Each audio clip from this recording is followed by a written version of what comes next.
Booyah! Welcome back, everybody. Another Tuesday night chat with the Muskrat and Mr. Creole Catfishing. What's going on, Jeremy?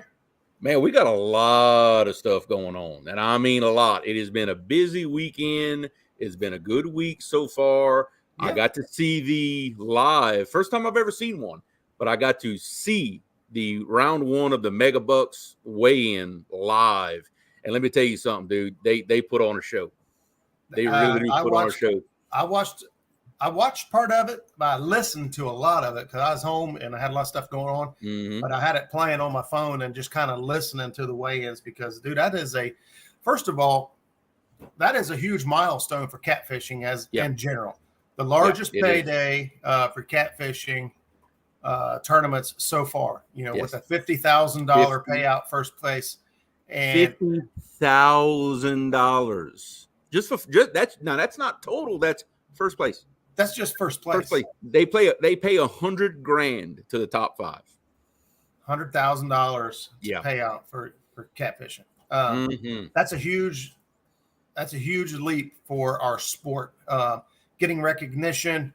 I was listening to them as they were announcing some of their sponsors, and some big time names were jumping on board with the Mississippi River Monsters and some of the other circuits that they're doing, and that is exciting. That's exciting. Yes.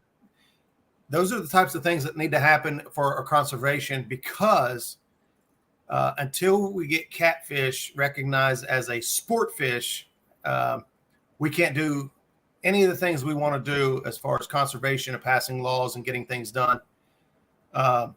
$100K for catfishing for placing first. No, it was $100K for the top five. $50,000 went to first place alone. Yeah, $50,000. Which I will admit, Donnie and Lonnie Fountain are some of my favorite tournament anglers. Now, I don't follow tournaments that much. Mm-hmm. My heart really lies in charities, fundraisers, benefit tournaments, things like that. Anything that has to do with vets, kids. Or just somebody who's been going through a crisis and needs help. Those are where we really put our bread and butter. But I love the aspect of tournament fishing as far as sharpening my skills as an angler. Right when you've got money on the line and you're up against the big names.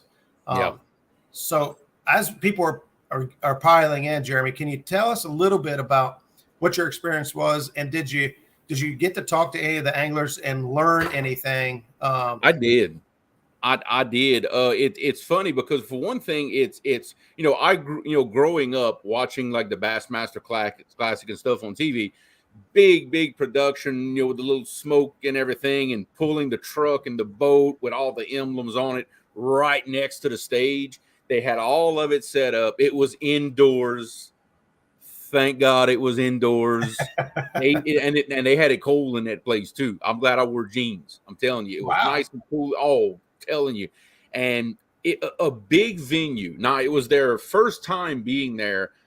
Actually, they only had one vendor other than the actual Mississippi River Monsters booth itself, which was Hooker's Terminal Tackle. I bought a couple of things from them.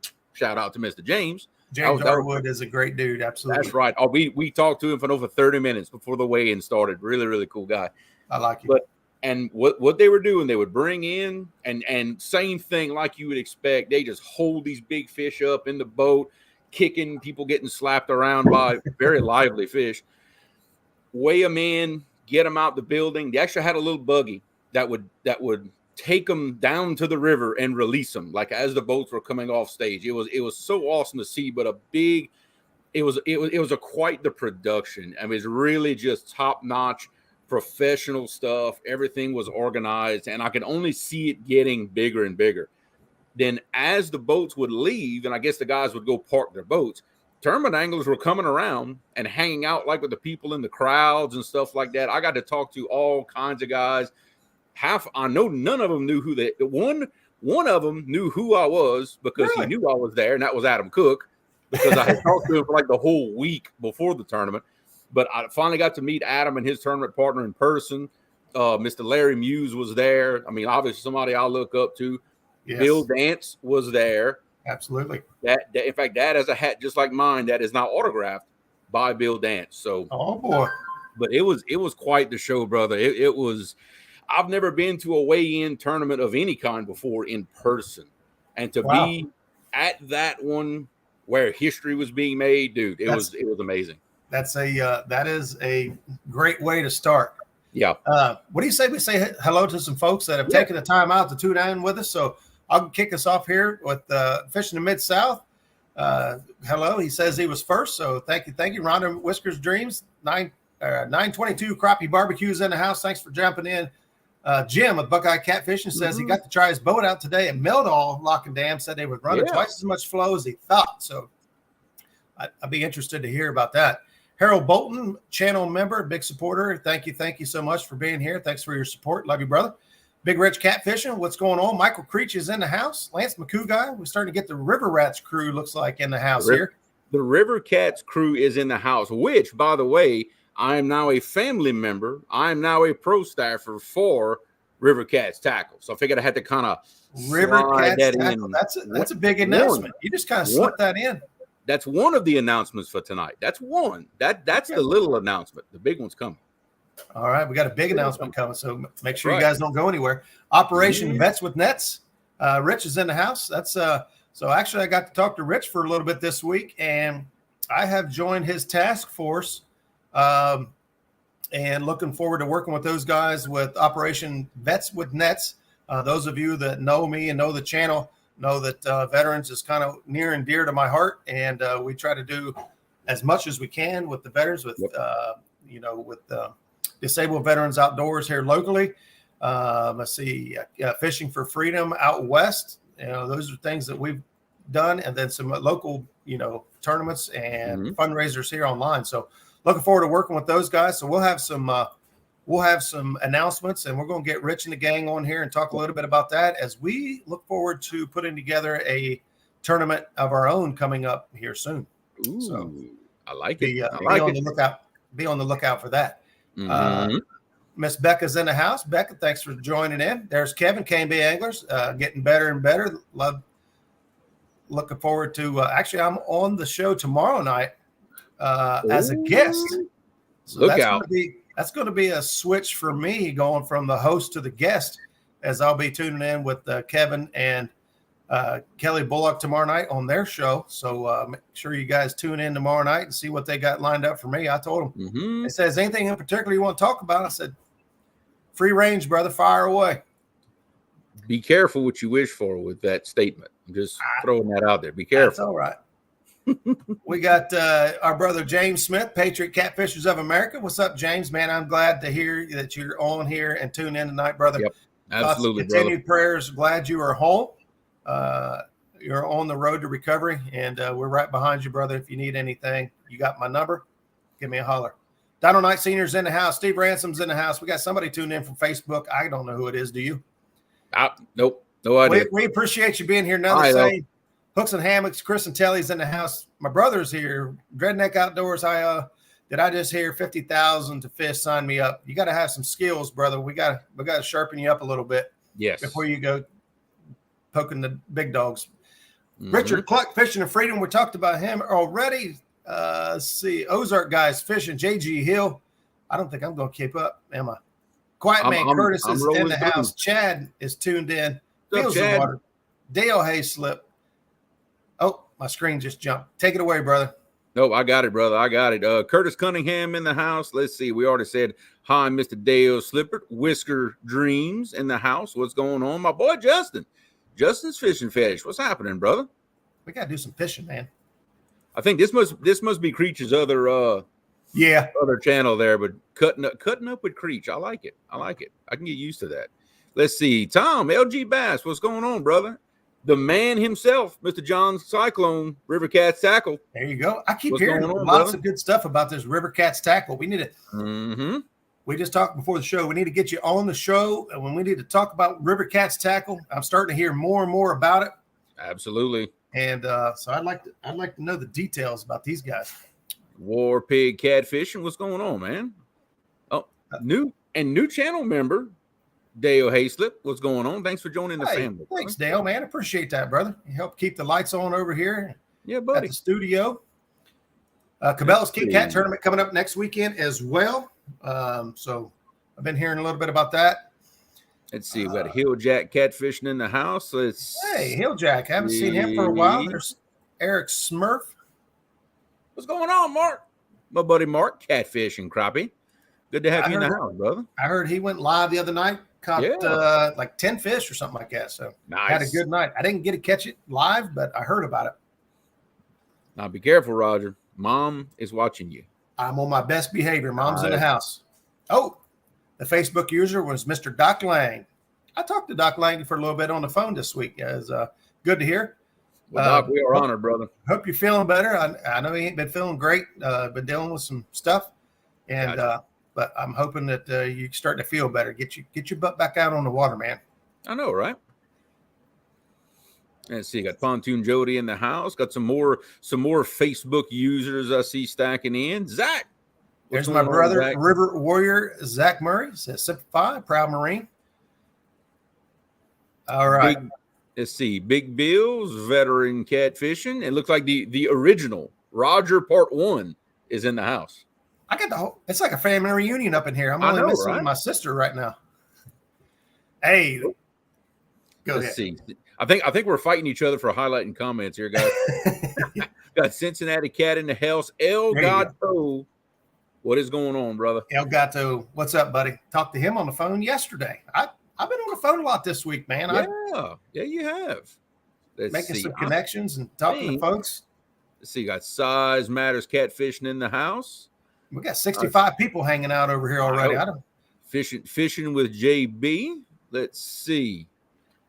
I believe Mr. Dave Garcher is going to round out chat for us. But if I see anybody new, we'll shout them out. Don't worry. Hey, Doc says he's starting to feel better, man. That's great news, man. That's great news. I'm happy to hear. Absolutely. All right, guys. So we're going to go ahead and cut to the chase, right? Get to the bread and butter. Yes. What we're doing tonight is we've been talking about structure. Chapter 1, we talked about wing dikes. Last week we talked about dams and different scenarios setting up a dams. Number 1, your safety. That's Tonight right. we're going to talk about ledges. But before we get started, one of the things I wanted to back up a little bit is we're talking about structure and what's the difference between structure and cover, right? Because we keep talking about structure, and I continuously, even when I'm on the water, I will slip up and say, "Man, there's a lot of structure down there." Well, guys, the difference between structure and cover. There you go. Come on in, brother. Structure is the way that the bottom of the lake, river, pond, whatever you're fishing, that is the makeup. That is the earth, right? So rocks and sticks and all that becomes cover, right? So a ledge that drops off, that is structure, right? That's part of the earth. It doesn't move. It's not, it does change. And it depends on the scenario, rivers and such, they may change. But structure is basically the earth, right? So the drop off, ledges, channels, cuts, valleys, all those things. Cover are the things that are there. So a sunken barge is cover. Log jams are cover. Rock piles are cover. Things that fish can hide in or around. So just kind of backing up and getting to the basics a little bit. The difference between structure and cover is just that. Okay. Yeah. What other platform you on? So we're on Facebook and we're on Muskrat Adventures YouTube channel, and we're also on Creole Catfishing's YouTube channel right now. Yep. And then Roger has a TikTok account on the same name, I'm assuming. Yep, I have a TikTok account as well. So we're across all platforms, but the show is broadcasting on 2 YouTube channels and 1 Facebook channel right now. That's it. We've been talking a little bit about TikTok and whether that's something we want to dip our toes into. I think for growth for me, it would possibly help. I just don't know if me and my attitude is kind of like, TikTok for the most part seems to be, pretty flamboyant, entertaining, and that's great.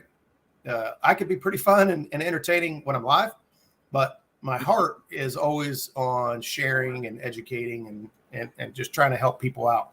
So I'm not sure. Good night, brother. Hey, DJ, we'll see you, brother. Thanks for stopping in, buddy. Appreciate you. So LEDGES. That's right. I forgot about that.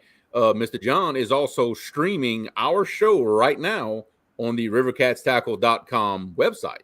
Well, we're streaming there too now. We are growing and we don't even know it.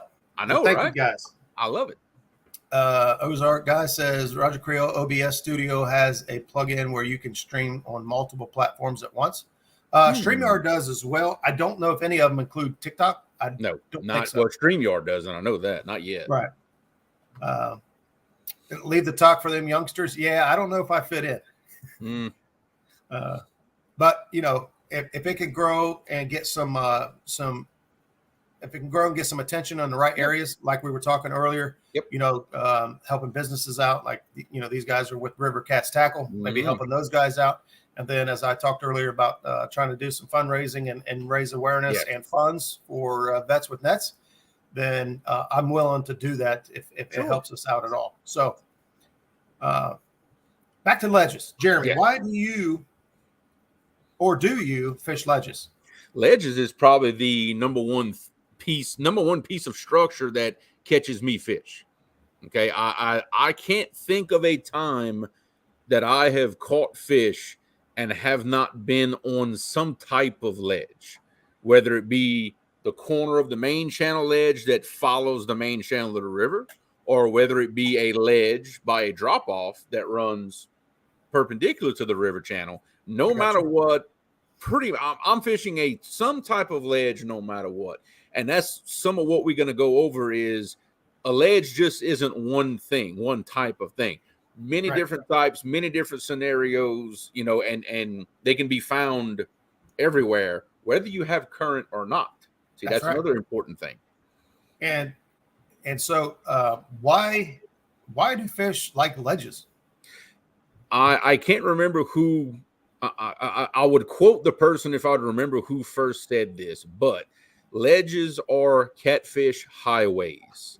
That is literally the piece of structure that they use to get around from place to place.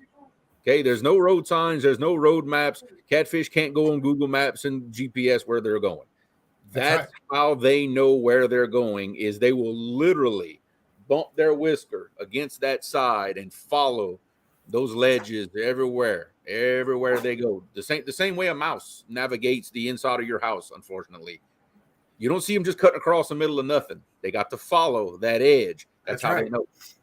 So one of the reasons ledges is create different scenarios, especially in moving water, right? So we're going to talk about rivers and or lake compounds that are made up of a river system. And what happens is the ledge ends up being your concentrated flow, right? Yes. So when, like if you're on an outside bend or the ledge, so at the bottom of a ledge generally turns out to be clean, right? So it's either going to be rock, it could be shell bed, it's going to be a clean, all the sediment is normally swept away and gone. That becomes an ambush spot for other predators, lots of other fish. So a lot of your fish are also going to be in that area. Large, this is a huge target for largemouth bass fishermen, right? If you look online for, and I've done this, yesterday, a day before, I went online and I kind of looked and see what information is out there for catfishing ledges, and there's not much. There's a million videos and information out there for bass fishing ledges. Why are bass there? Because that's where the bait is, right? That's one of their food sources. They're at the bottom of the ledge too. And guess what? Catfish eat bass. Yes, they do. They love them. In fact, they do. They do. So catfish will, unless they're feeding on a flat, they don't prefer to be out in the wide open, right? If you go to Bass Pro Shop and you look for blue cats, where are they at? They're next to the log. Yep. All right. They're normally next to the log, up in the tree. Blue cats, generally, every scenario I've seen, they're not even on the bottom. They're up next to something because that's where they feel safe. That's where they can ambush prey from. That's right. And so they want to be next to something. Yeah. And so, like, I think I seen Zach just say, Doc Lang may have been the first person we've heard say that the catfish use those as highways. That's their main travel corridor. Yep. That's why setting up on ledges, you often find fish staging on them, but 9 times out of 10, they're traveling those up and back. When you set up on them, you're going to intersect fish. Now, where you set up on them and how you set up on them can make a huge difference of whether you're going to intercept them with your lines or not. Shark eat catfish. They do. They actually, bull sharks eat blue cats. Apparently, we have found that out. But to kind of, I guess, really break it down for those who may not know exactly what we're talking about, and we've come to that part of the evening. Y'all get to see one of my little first grade drawings. Yes. Yeah, yes. I know everybody loves this stuff. So here's what we got. Okay. Very, very simple drawing, cross section of a river. When we say a ledge, this right here, folks, is what we're talking about. Where the bank meets the bottom of the river, right there. That corner right there. And there's the bottom of the ledge. And there's also one on the other side. Okay. There's 2 ledges on every river. So, but that's literally the point that we are talking about, is where this sloped bank meets the bottom of the river, just like that. Now, I added a little something to this picture. Y'all will notice that one side of the bank is much steeper than the other. Okay. Mm-hmm. This is very typical of what you see on most river systems, especially in a bend. On the outside of the bend, I even have labels this time. I was on top of things this time, guys. Check you out. I know, right? On the outside bend, which is the outside of the curve, you're always going to have a steeper ledge than the one that's found on the inside of the bend. Now, how hard is the bend? How fast is the current? How deep is the river? All of those things play into how much of a difference you're going to see in one ledge to the other. But I can guarantee you, no matter the river, even no matter if it has current or not, because I'm going to use the Tennessee River for an example, doesn't always have current. But even before they flooded it to make the reservoirs, the actual main channel had flow.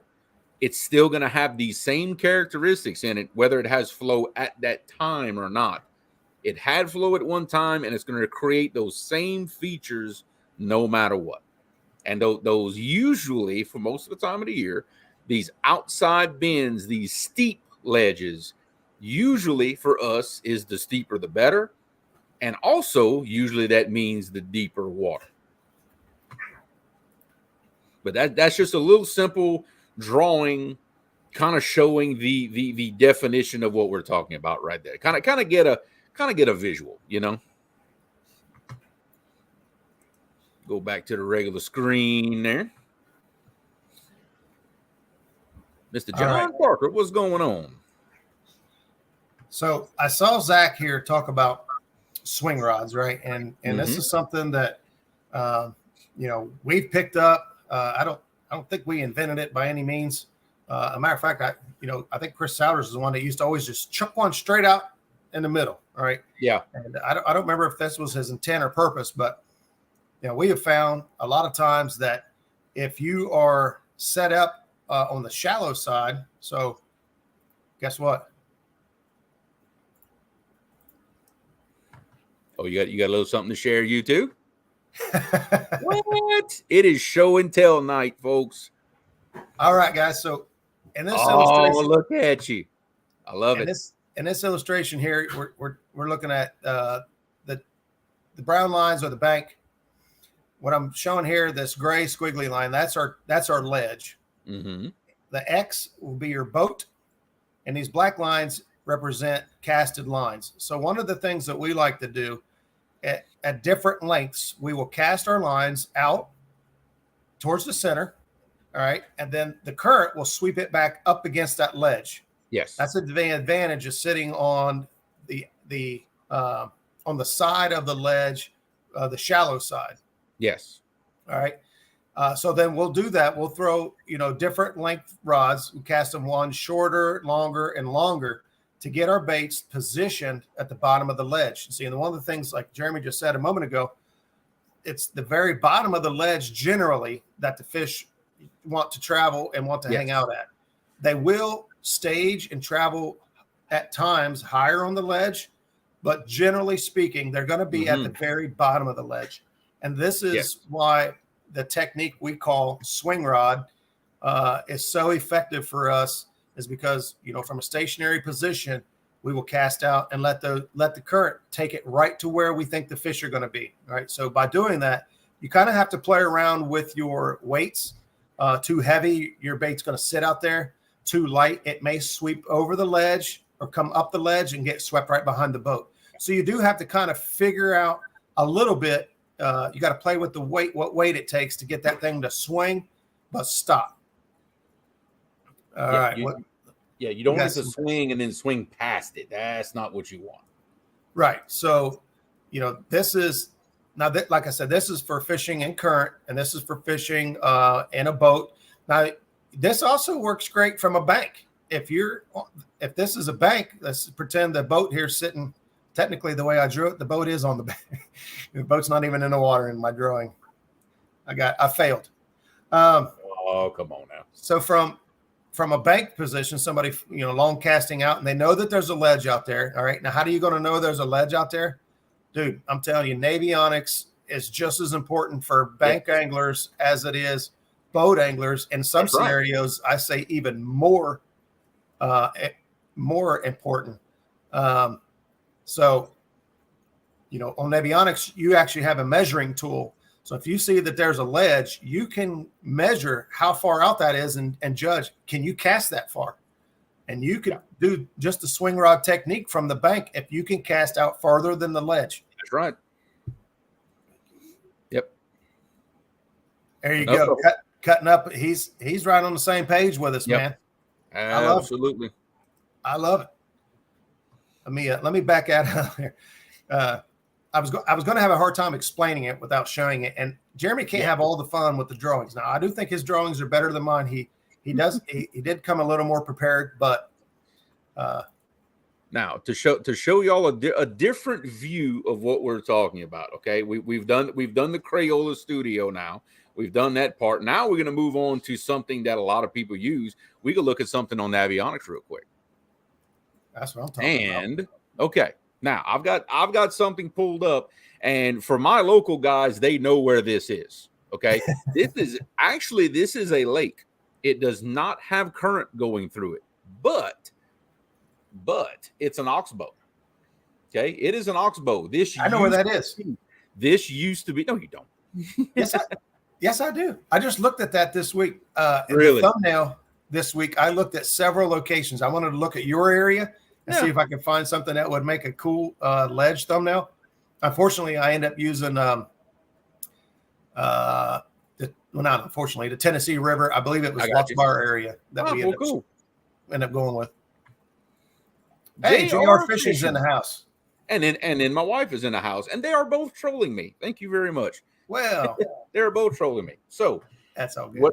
When this used to be the river, okay, back in the mid 1800s, the flow would have been going from screen left to screen right. Okay. From west to east in this picture. So kind of what you got going on is this is very typical of what goes on in a river right here. You can see this big, hard bend that it used to make out here and back up.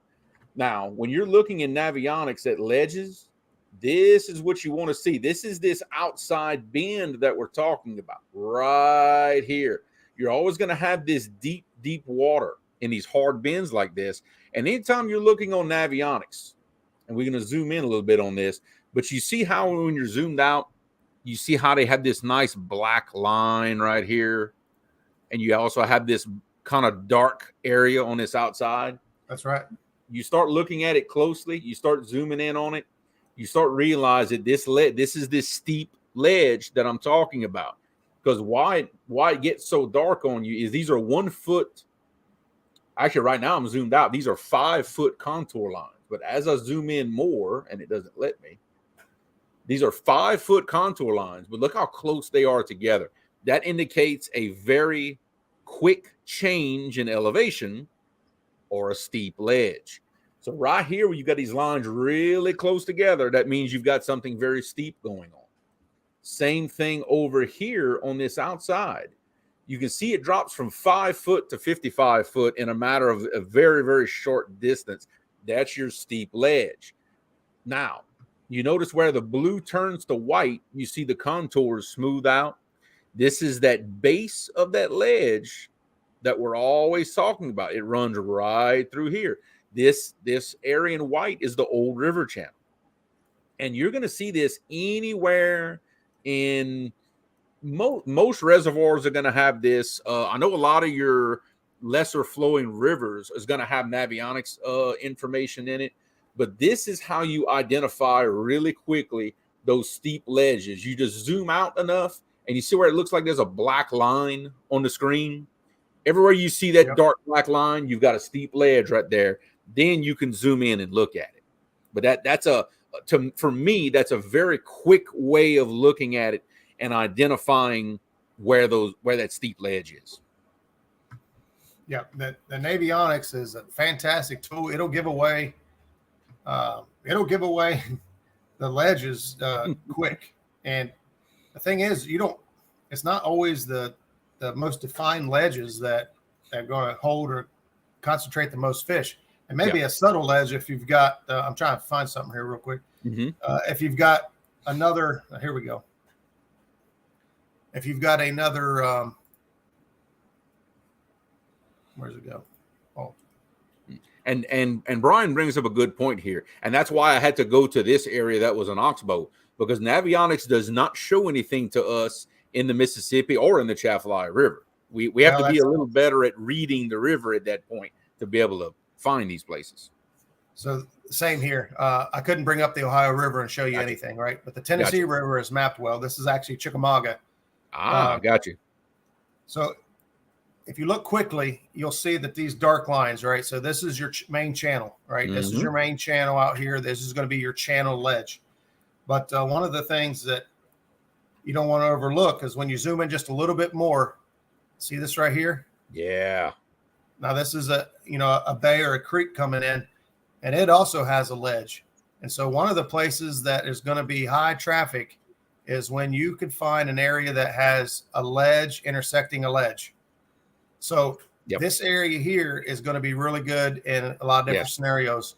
You could find fish in this ledge here, even up into the ledge, up in the channel just a ways.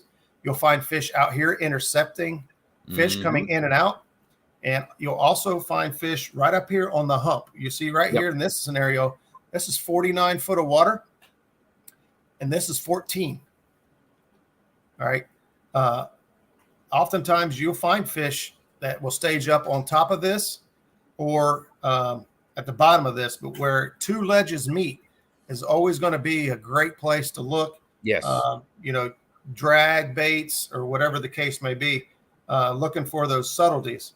And so as you continue to scroll down, the next one that pops up, I mean, it sticks out like a sore thumb, right? Right here is a large one coming in, and, on the surface of the water, you can't see this, right? You can't tell that this goes from 20 foot, 16 foot to 43. And in the middle here, in the middle here, it is 32 feet. Yep. So, man, I love the Tennessee River. I know. And those intersections that Roger's talking about, they're good for a couple of reasons. One, it's just like he said, it's an intersection. You have more than one ledge converging to the same spot. Anybody who's ever deer hunted knows that if you've got two deer trails that cross each other, you've got twice the chance of seeing something pass by. And another thing to bring up is you don't necessarily have to have something coming in, but if you've got a nice, straight, more or less pretty ledge, and you notice either on Navionics or on your own electronics that it has some kind of anomaly in the ledge, like some kind of cut in or a hump or anything that's out of the ordinary for that little area, fish tend to hold on it, even though maybe for a short time. But as they're coming through and traveling, it tends to hold fish just for a little while. They'll kind of tool around in those spots like that, and then they'll keep moving. So anytime you can find something that disturbs that ledge, whether it be, or like I saw Mike saying something about those ski humps that we talk about in the river, it makes those up and down wavy humps in there. Anything that disrupts that ledge is something that can hold a few fish even for a short amount of time. So I saw Jody was kind of asking, what area we was just looking at, because like this is some 70-foot water here that we're talking about that butts up against some great channel ledges. So Jones Bay Marina and Harbor Lights Marina is the area I'm looking at right now. Yep. And then the other thing that stuck out like a sore thumb, and I think Chris said that Telly got fish slapped on the point of this submerged island. So as you guys can see here, ledges will be all shapes and sizes, right? So this one here is in 40, 50 foot of water, and there's a shallow hump that's 15 to 20 foot. On both sides of this, you've got a ledge over here, you got a ledge over here, you got a hump, you got another ledge, you got another ledge. And one of my favorite places, and Zach's too, is going to be right at the very tip, right when those two ledges come back together, right in this area here. You're going to catch a lot of so fish are traveling this ledge or this ledge. Eventually, they end up here, and that's a great ambush point for most scenarios. Yep, and sometimes current speed does a real good job of dictating it. If you can only, let's say, focus on one, like, okay, I've got time for one setup. What do I want? Current speed, and sometimes what is coming down the river with the water, as in trash or things like that. Sometimes that will help you determine which ledge may be the best one for that particular day. Me personally, low water, slow current situations, I love that outside bend because I'm looking for more current. Okay, I want more current. I want that steeper stuff. But sometimes when the water's just really raging, really trashy, things like that, you may want to look more towards that inside bend. You may want to look at that where that ledge converges behind that island, because not only is it a good ambush point for the fish, but it's also a spot where they can get out of that trash. Not by a lot, but just tuck out of it and still keep a good ambush point and maybe get in a little bit of some slower water. So I see that Jody recognizes this spot right off. She says that I think she said she got her PB right here on this hump of the ledge by the marina. Yep. So those of you that are watching this, you may or may not know this, but this is a free version of Navionics on your laptop, all right, on your computer. It's called Navionics Chart Plotter, or Navionics. It used to be called Navionics Web App, but this is free. It's completely 100% free. What I'm using right now, I'm not logged in. If you guys see up top, it says account. I'm not logged in. And if you never used this stuff before, so here's a little icon, right? There's a little fish dot. Now you guys may or may not be able to see that. Mm-hmm. If you click on that, it'll bring up a little cursor, and it'll bring up a little question mark, which will give you information on it. So this information, somebody put in there that it is a hump. It's 17 feet. And the depth in the area is 16 to 17 feet. Cool. Actually, it normally gives you the date, which is often important. But, this is something that somebody marked because they didn't want to ever forget it. Yeah, exactly. So it's kind of cool that out of just scrolling in Navionics, I picked a spot. It just caught my eye, and I zoomed in right on it. And it turns out that Pontoon Jody fishes this area, knows the area, and says that she wakes up to fish on her line all the time in this area. So, wakes up to fish on the line. I love it. Yeah. She said, I sleep there all the time and wake up to a big fish. Oh It's boy. a terrible problem to have, isn't it? Yeah. Oh, I know, right? Yeah. So it's absolutely terrible. Marty has a great point there. A good way to fish it is, and if you can, is to drag across all the ledges. If you could find you could find the fish a lot quicker. So instead Absolutely. of like this one here, instead of just dragging straight up one, straight down the other, if you're able to drag across them and see where you and if you're picking up fish. I know I talked to Doc this week, and he basically said the same thing. You know, he calls this one might not fit the scenario. It's a little large, but you know, he calls them saddles. You know, so a shallower hump. You know, water will run on each side, and you can run down one side, run down the other, and if that doesn't work, run across it, and see if you can pick up fish on the top and on the edges. So dragging the ledges, great scenario. If you're in a situation where you can drift, drifting ledges is also a great scenario. Anytime you're able to target a ledge, you know, like we said at the beginning of the show, you know, catfish use these, actually all fish use these as traveling corridors or feeding grounds. That's right. Bass like to use them because most of the ledges are rock or, like I said, shell or hard bottom, because you typically have more flow and they're clean. All right. They're not built up sediment and soft bottom. Bass use that to pin their prey against the hard bottoms that are not so easy to get away. Well, why would bass be there eating? Well, because other fish are down there. Well, guess what? Catfish eat fish. Yeah. So if there's bait down there for bass and catfish eat bass and bait, there's a good reason for them to be down there on the bottom of that ledge. 100%. Nah. I love seeing all the comments. I couldn't catch them all or point them all out. Hey, welcome Dave Funk in the house. Thanks, brother. Mike Greenwell, what's going on, brother? Mikey's in it. Oh yeah, there's Mike Greenwell. Mikey is in the house. What's up, buddy? So a lot of people making comments on how much they enjoy fishing ledges. PBs coming from ledges. You know, productive days coming from ledges. Mm-hmm.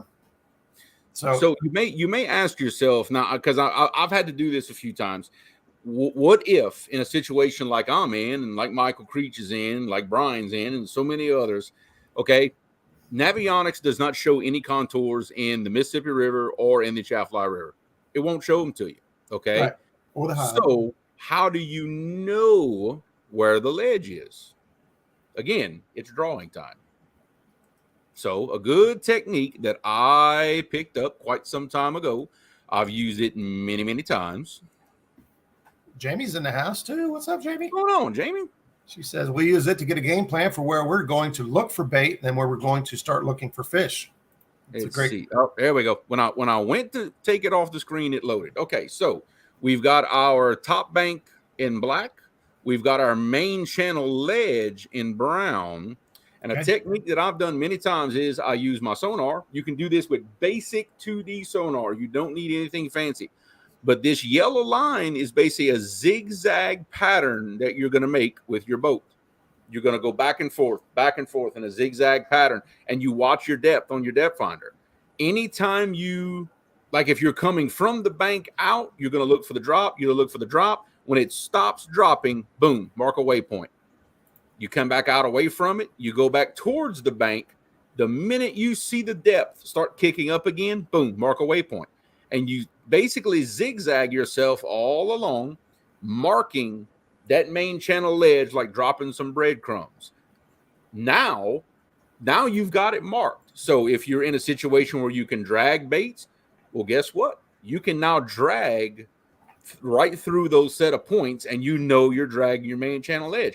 If you do like we do and you like bumping, same thing. You can set yourself up, watch your sonar, and you can literally guide yourself and bump right down that main channel edge. Suspend drifting, anything like that. Even if you want to, what does Steve Douglas call that? Bounding back, where he'll anchor, stay there for 20, 30 minutes, move back 100 yards, anchor again, move back, anchor again. It's a way of marking that ledge for yourself, and you'll always have it, because despite water depth, remember, that main channel edge never moves. Right. It may be different depth over the ledge. The ledge will never move. It'll always be in the same place. So it's good information to hang on to. Also, if you have a a unit, a fish finder that has mapping capabilities. Mm-hmm. Not all do, but most do now. You can build your own map, depending on what type of unit that you have. You can map it yourself and build a map. Sometimes, like I know Garmin has the active captain. Channel markers usually, that's it. Channel markers usually mark the ledge. If you've got them in your area, yes, they do. I know for us on the Atchafalaya River, they are very few and far between. There's not many of them at all.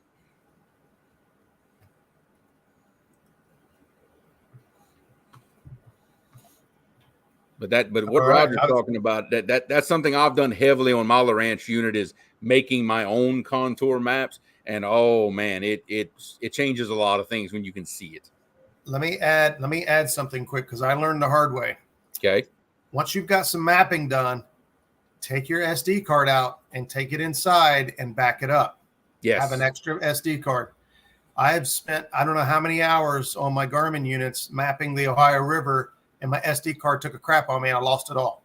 And I never backed it up. And bad boy for that. I learned that's a really, really expensive mistake, because the gas isn't cheap. And I spent hours, and just like Jim here says, he on his Lawrence today, he spent 2 hours mapping today to make maps of an area he wanted to fish.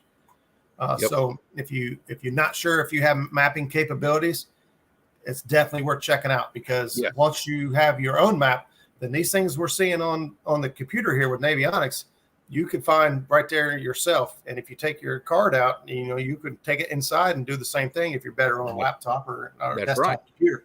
If you really want to cover your butt on backing up stuff, most sonars, you can set it up to where it will basically hotspot to your phone, and then you can back up whatever you want on the cloud. That is an option. You can actually back it up while you're in the boat and not have to worry about it. Like what I do, my unit is set up, when it turns on, it looks for Wi-Fi. All I have to do is turn it on here at home. It connects to the Wi-Fi at my house, and it automatically backs itself up when it's hooked to the Wi-Fi at home. What do you do on like these bluebird day skies when there's no cloud? Let me see if I can. Anyway, yeah, that was you're in timeout now. That's bad when you get kicked out of your own show, isn't it? Yeah, that's all right. I deserved it. That was a pretty bad. You're allowed one dad joke. You're allowed one dad joke per show, and I feel the need to tell you. It's my duty to tell you that you're at your limit now. Okay, noted. Marty says he did the same thing. Mark a drag line I wanted to pull and a clear path out of timber to avoid a collision coming back out at night. That is that's a great technique right there, and that's one that we use a lot when we're fishing at night. Bounding down. Thanks, Doc. That's the term I was trying to remember. Bounding down. Yep. And one of the things to remember there is why you want to go downriver, is because your scent. If you've got flow, if you're not in a lake situation, your scent's going to go downriver, right? So you don't want to put scent out and trailing and have fish possibly curious about what's going on, and they move upriver, get farther away from them. You want to continuously work towards them, and ideally, you're within their. You remember listening to Tim Scott. He talks about their their awareness zone and then their strike zone, right? Mm-hmm. The bait can be. They might be aware that the bait is within zone, but their strike zone is shorter.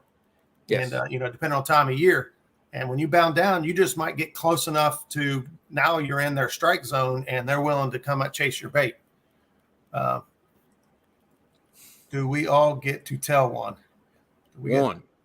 Everybody has that one dad joke limit. Oh, boy. You just opened up Pandora's box, man. I know. I did. Especially with this guy. He knows them all. You gave 65 people permission to drop a dad joke. I know. It'll be all right. And Jamie brings up a good point. Marking these units on your sonar, it helps you remind you that there's a piece of structure there, what you caught, whether you're marking bait. You can never have too many marks on your sonar. Just don't do like me and never change the symbol and then forget what it is. That's the ticket right there. Is dropping a waypoint is is important, but making sure that you mark the waypoint for what it is just as important, right? So let's say you mark a pile of fish and you just drop a mark. Well, by the time you're done, you may have 10 waypoints there.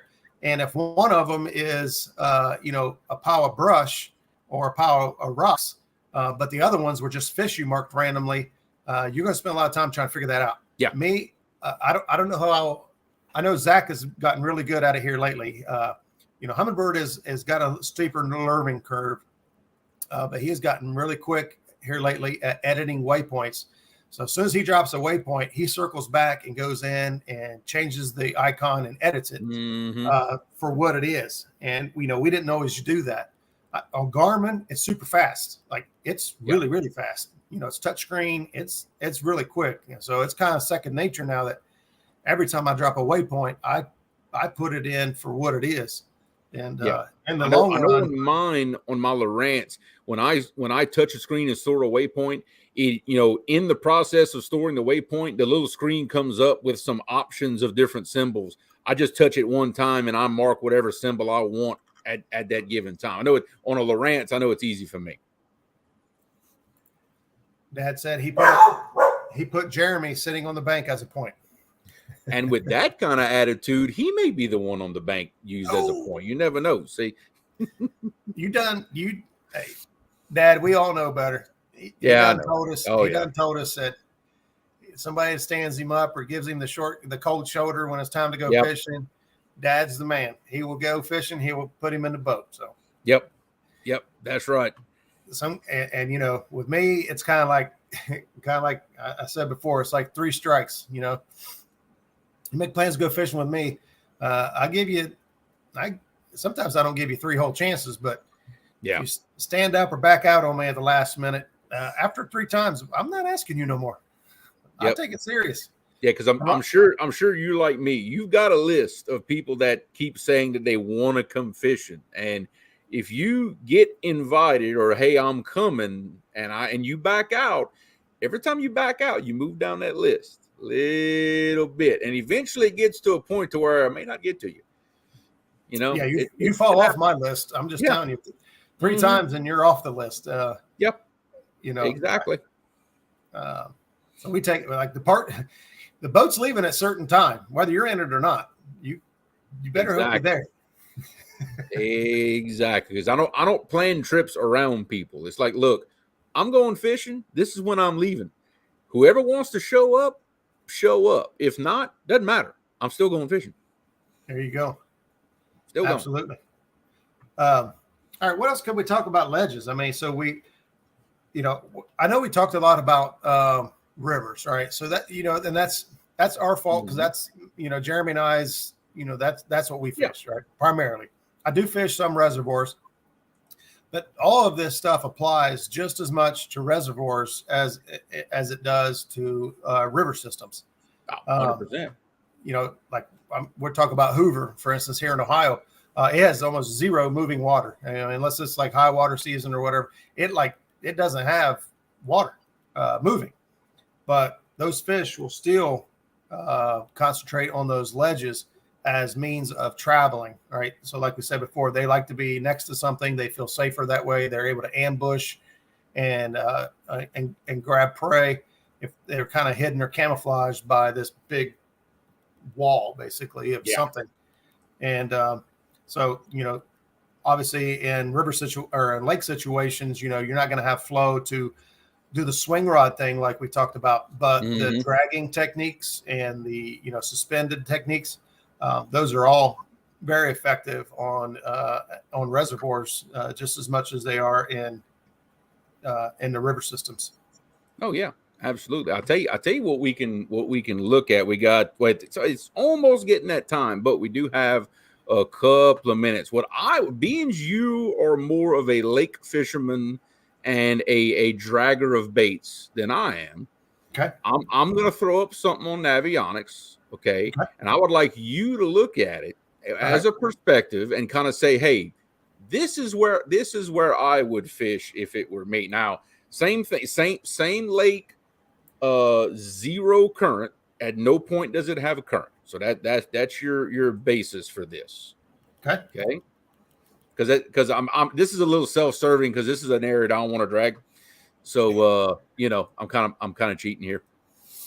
You're good. You're good. But right there, okay, that same big old bend that used to be in that river. Okay, now a little background on this up here. Okay, you can't see it on Navionics, but there's a small little bayou way up here that when the river comes up enough, it will put water into this lake. So river water does come in here and come out. It's just no current is all. Right. I mean, I don't know how long that is. And let me see your scale. Is that 0.3? Yeah. That's a 0.3 of a mile is my so this isn't a big area. So it's not a really big area. I mean, across the banks here, you're probably talking about a third of a mile, something like that, maybe half a mile at the most. It's not really, really big. I mean, my first instinct is going to be to drag the outside ledge of the ledge of the white along here. On that outside. Uh-huh. And then my second would be to go into the inside because there's no flow. That's right. So as you continue to go left, zoom out just a little bit. I want to kind of get okay. Yeah. So you do have some more open water and some more stuff down there on your left. Yep, there are some holes, like I said, it's still, you treat it like a river. There still is this outside bend all along here. Ledge is going to be a little steeper, and they do have a couple of potholes strung out through there. So what I would see myself doing in this situation is I would immediately go down and probably drag the deep hole, see what kind of activity I have there. I would then circle back, drag the inside ledge, hang the top of that. No, down. Yep. Continue going down into the left. Okay. Yep. Continue circling right now. Stay along that top ledge. Yep. And I would drag that all the way down. And drag it out here. Yep. And then it kind of looks like it crosses over. So I would actually swing to the other side at that point. Drag that side and drag through each of those holes. Now, I don't know, like distance-wise, if you can actually drag the ledge and the hole. So it may take 2 passes, but I would probably drag the ledge close to the bank first and see what kind of activity I get. If you start getting activity on your outside planer boards, then I would probably adjust and move out just a hair. If you start getting activity on your bank side planer boards, then I would continue to concentrate and keep those boards as close to the bank as possible.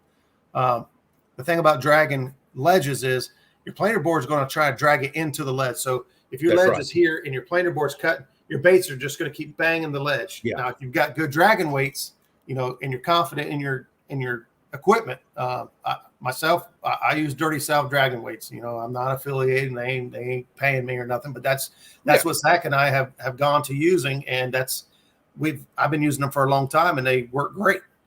Hey, what's up, Monty?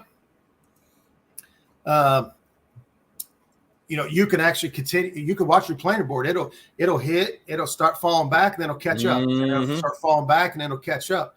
And what it's doing is it's trying to drag your bait up that ledge, but because we're moving forward, it just keeps sliding down. And man, if you can get that scenario, that board right there should be the one that's going to get hammered.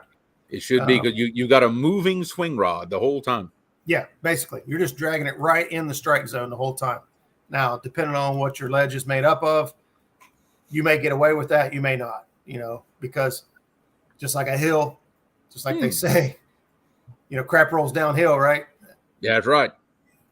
Do you think the amount of line out matters while dragging? What degree angle should you shoot for on your line out while dragging? That's a great question. It is. Because I'll give my 2 cents first. I used to put a ton of line out behind my boards, right? But what happens is the pitch is so the pitch coming down is so flat that you end up hanging up and dragging on a lot of stuff. Yeah. Whereas if you shorten that leader up and your pitch now becomes more vertical, your baits, are more likely to bounce up and over obstacles. All right. So then the question is like, okay, so what do I do when I want a long line out the back, right? I want 250 feet out the back of the boat. Mm-hmm. That's when using floats come in handy, right? So we know on planer boards, we can shorten it up and that's the distance. But on that long line out the back of the boat, well, guess what? Like I was using, the Ghost floats, Patriot James floats there a week or so ago, drifted behind the boat and it was tearing them up. You clip one of those on, let's say you put out 50 foot of line, then you clip a float on. Now your line is always going to be at this pitch because your float's here, but you can let another 200 feet out. Your pitch is going to be the same.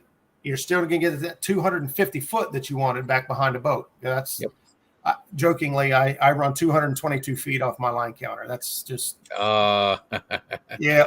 That's from my mama. 22, it always started with my mama. So, but 222 is what I like to run off my long line. But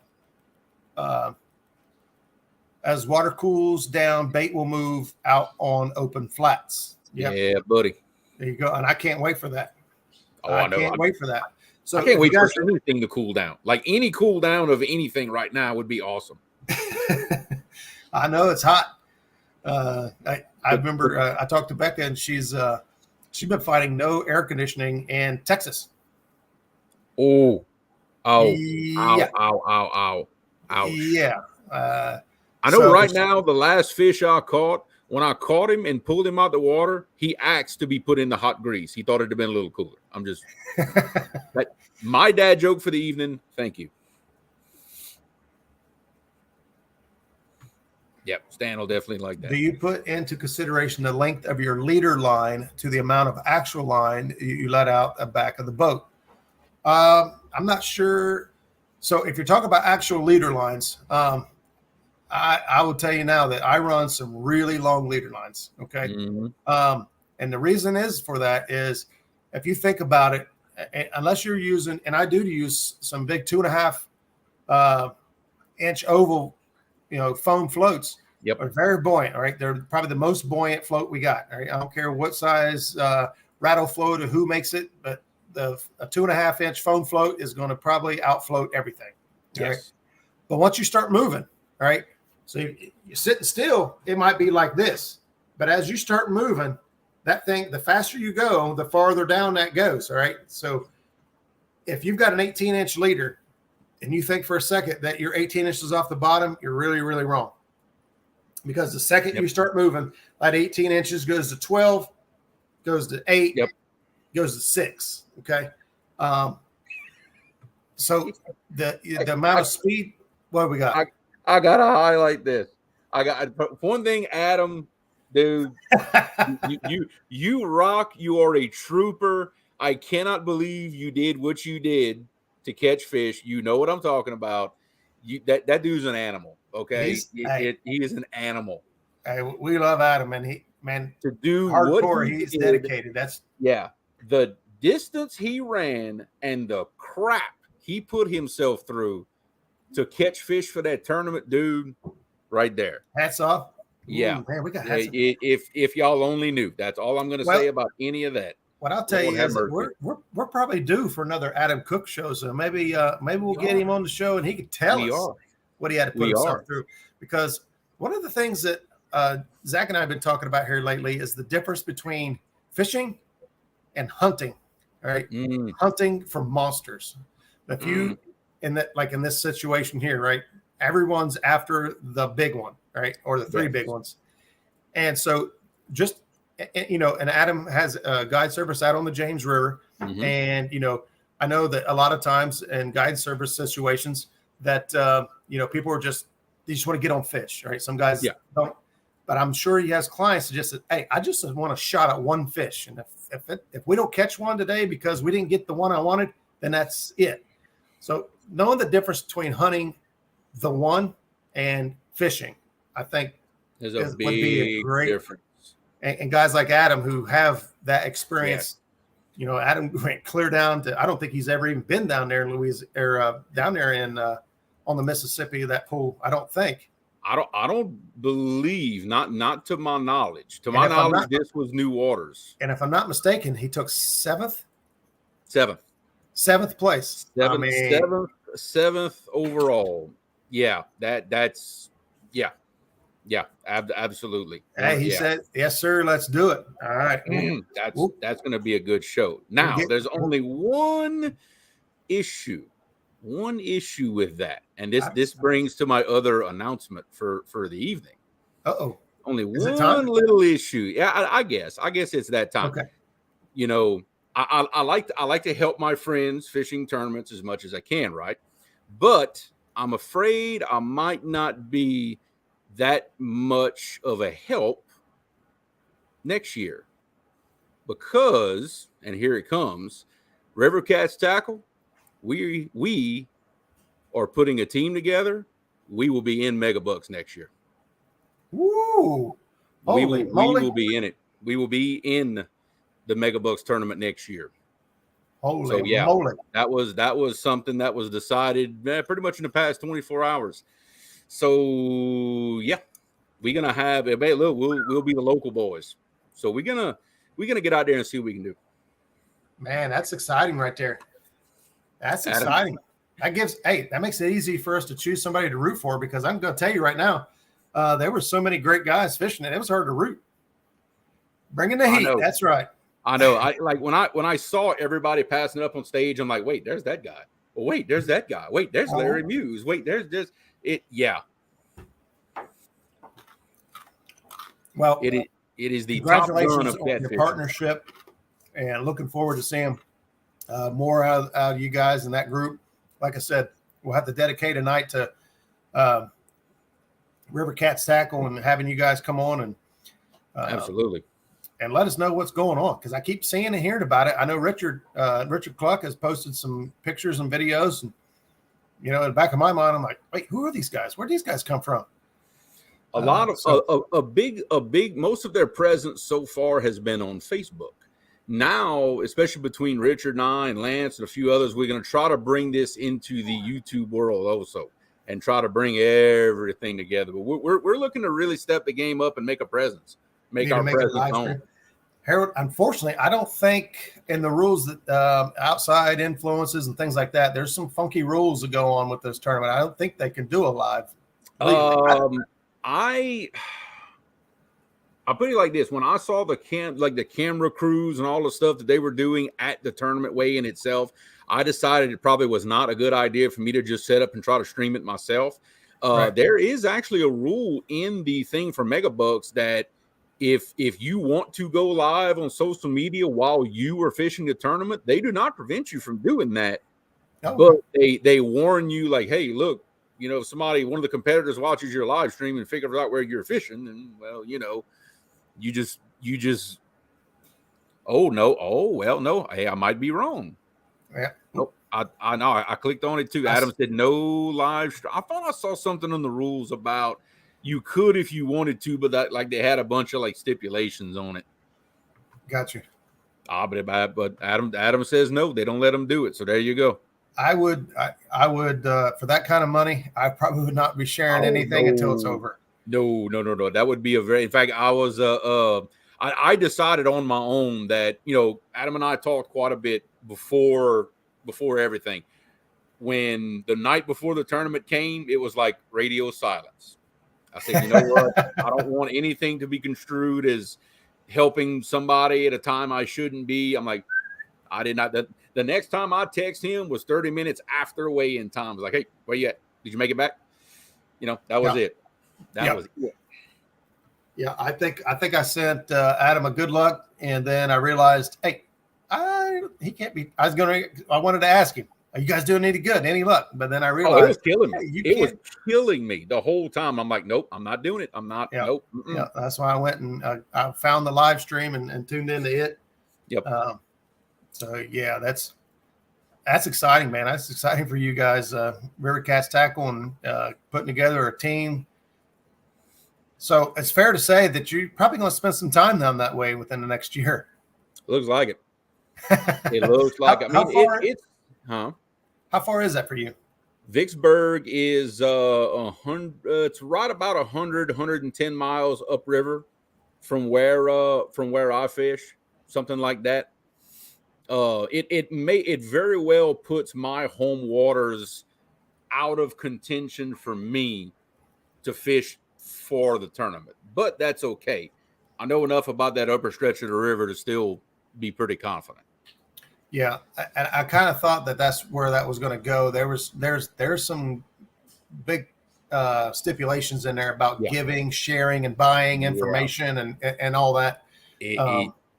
So I'd say live streaming would be sharing information, which would be against the rules. Yeah.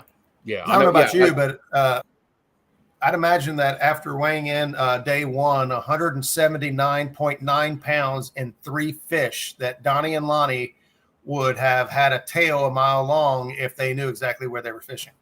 I know, right? Can you imagine? Yeah. So, and I like those guys. I don't know a lot about them. What I do know about them is they seem like some just some good old boys that love to fish. And the big hook set for me was they really support kids in fishing.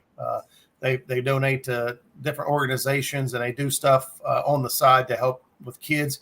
And you guys know me, kids and vets are like my soft spot. So they hit me at home right there. So oh, there you go. Hey, that's a big hats off to us. And I'll tell you, Adam's not the only one to say that. There was multiple teams that caught 20, 30, and even more fish. Yeah. There was a lot of fish caught day one. And I mean a lot of quality fish too. A lot. Yeah. Day two, I think 145 point something or another was big weight, and that was again Donnie and Lonnie on day two. Yeah. Mm-hmm. I think they beat Jeff Dodd and his team by like 6 pounds. I think they were in the hot seat most of the time, and but still, I mean, good Lord, incredible amount of big fish. Absolutely. In that event. So I'll tell you, guys like me fishing the Ohio River, I just sitting there with my mouth drooling, like I couldn't even imagine ever. But, and then somebody during pre-fishing caught a 96, like a day or two before the tournament. They were pre-fishing. Like I want to say they had Godwin on the boat maybe, and they caught a 96. I know Godwin caught a PB of 76. Just a few days prior to the tournament. Mm-hmm. Yep. So yeah, it's like big fish for the whole tournament was 72, I think. 72, I believe. Yeah, I think you're right. Which that in itself, $5,000. $5,000 is big fish for that tournament. Yeah. What was the buy-in on that? And they did a different format this year, right? So I thought before the top 4 had the choice to split the winnings and go home. Yes, or they had that choice. Go for it all. Oh, they had that choice. Yes, and the top 4 decided to fish it out on Sunday. I got you. Yeah, and I want to say with your tournament entry that you're also in big fish as well. I don't think there's an extra charge for big fish. I don't believe. Yeah, you're automatically in for that. Well, we got sidebarred quick on that, didn't we? What did we? We squirreled that. I figured why not? You know, we were talking about it, and I got the okay of the rest of the pro staff to make the announcement. But we will be on the river for the tournament next year. So that's going to be big. That's going to be a big deal for all of us. That sounds like an awesome adventure that you guys are about to embark on. So, So awesome. I'll just have to watch Adam, make sure he don't pull the plug out of my boat. Yeah, or put bananas on it, whatever they say. You know, something. Well, I might throw a banana on his boat, maybe. You know, that's about it. I'll hang one from his windshield. And bananas don't mean nothing. No, heck no, they don't mean nothing. I don't believe in none of that. Nope. So, all right, man. We ran a little over. We didn't do too bad. We ran a little over. Little bit. But so we've got a few guests in the works lined up. Yeah. Hopefully we can get Brad from Gunnersville Bait Company on here as promised here soon. We'll make sure everything at home is copacetic before we ask for that commitment. And then we've got a couple other folks. I know I've talked to a couple over the last week or so that are giving me the thumbs up and they want to come back on the show. Yes. So we're going to circle back and get some of these folks that haven't been on the show for a while that offer us outstanding information. And then obviously Operation Vets with Nets. I'm going to have Rich on the show here soon, and we're going to talk a little bit with these guys. But first, we're going to try to nail down a tournament coming up where we could try to help raise some money for these guys, right, and help get some more veterans out on water. Absolutely. And what their message is real therapy, right? So REEL. I like it. Some real therapy, right? So I like it. For a lot of us, that's fishing is our escape. We get away, we get to enjoy Mother Nature, and we get to just relax. Some of us fish hard, and we go home completely whooped, and then people are like, "I thought you were fishing." Like, yeah, well, it should be relaxing. Not the way we do it.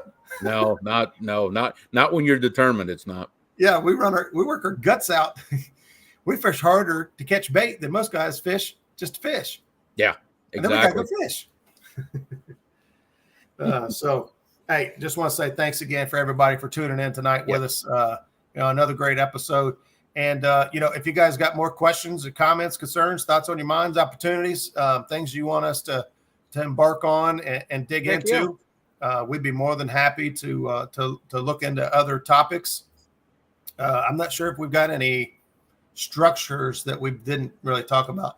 The only one that we could have maybe talked about is deep holes and I almost said it. I almost said structure. Cover. Fishing, how to target and fish cover. And I don't think we'd have a whole hour of just cover. So deep holes and cover could possibly be an upcoming show.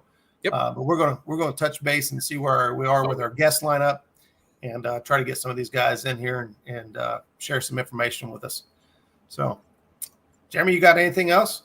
Nope, I'm good. I think I've dropped enough bombshells for one night. Right? You definitely did, man. That's my hat was blown off. So, and he didn't even. Yeah. Oh yeah, he did. I was gonna say he didn't even tell me nothing before the show. So he just said he had some bombs to drop. So, I'll tell you a little bit. He told me a little bit, but a little bit. So, all right, guys, we're going to head out of here. We'll see you next Tuesday night. Same cat time, same cat channel. I don't know how many fingers I'm supposed to put. I don't know. Boom. We'll catch you on the next cast, everybody.